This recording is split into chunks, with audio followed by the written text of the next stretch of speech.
Happy April Fool's Day po sa ating lahat. Ayun, Happy April 1 sa inyo. Ngayong araw po ay unang araw ng Abril. Nako, baka may magagalit. Pasensya na po kung mayroon pong mga nagalit doon po sa aking title at thumbnail. Actually, ginawa ko itong joke na ito 3 years ago din. Nung nagsabi ko, I switched to Lenny. Tapos may picture ako naka all pink nung kasagsagan ng 2022 elections. Medyo risky kasi merong mga paniniwala, merong mga magagalit kaagad sa unang kita. Pero hindi ko mapigilan April 1 kasi Tapos election, so parang gusto kong meron tayong something. Pero Anyway, yung picture na yan, kukwento ko lang, sa may Caloocan yan, a few days ago, tama ba? Nakita ko kasi yung motorcade ni Kuya Will sa may Max. So nakita ko, punta ako, sabi ko, papicture ako kay Kuya Will. Kuya Will yan So, nandun si Kuya Will nga, papicture ako. Tapos, kasi nung sa Itbulaga, kasagsagan ng Itbulaga, nanonood yan ng channel ko, si Kuya Will, nung issue nun sa Itbulaga. Tapos siya yung papasok siya sa TV5. Ayun. So, tapos, gulat ako, nandun din si Senator Bongo, pinakilala ko ni Kuya Will. Tapos pinakilala ko si Senator Bongo, ganyan. After ko magpa-selfie sa kanya, ito pa-selfie ka din kay Senator Bongo. Pa-selfie tayo kay Senator Bongo.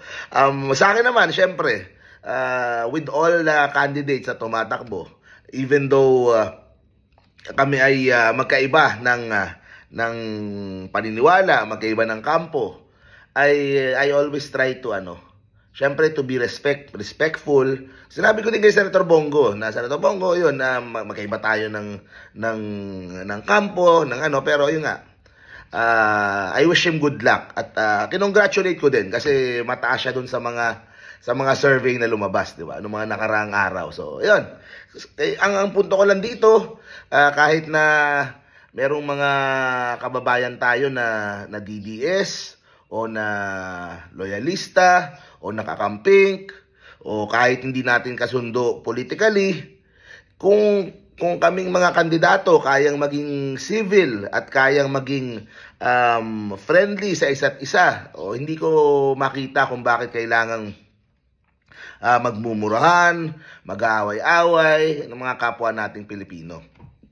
Si Yorme Isko nga kagabi, ganun yung kanyang sinabi, na wag mong aawayin yung kapitbahay dahil lang sa mga politiko. Kasi pagkatapos ng eleksyon, yung mga politiko, bati-bati na yan uli.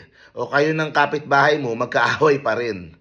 Tama nga naman siya. Totoo naman yun. Yun naman ang nangyayari kadalasan. Kaya yun ang hiling ko. Pwede tayong makipagbardagulan, makipagdebate sa mga ibang kampo, pero hindi dapat nanggagaling sa hatred mula sa puso po natin. At ayun, ang kulit nga kasi nung a few days ago sa proclamation rally ni Trillanes, ang kasama namin sa stage, Senator Risa, Senator Heidi, mga representatives ni Senator Kiko, Senator Bam, tapos syempre Magdalo, yun yung kasama namin sa stage.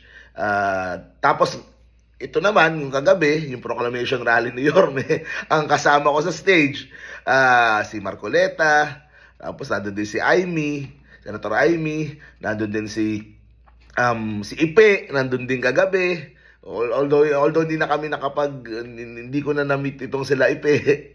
Pero anyway, yun nga maaaring magkakaiba tayo ng paniniwala sa politika.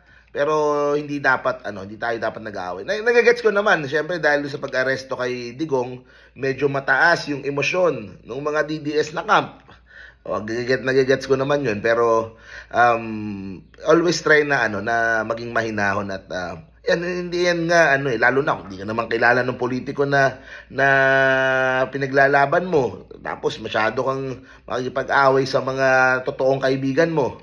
Diba? Wag na sanang umabot sa ganun. So, yun lang naman.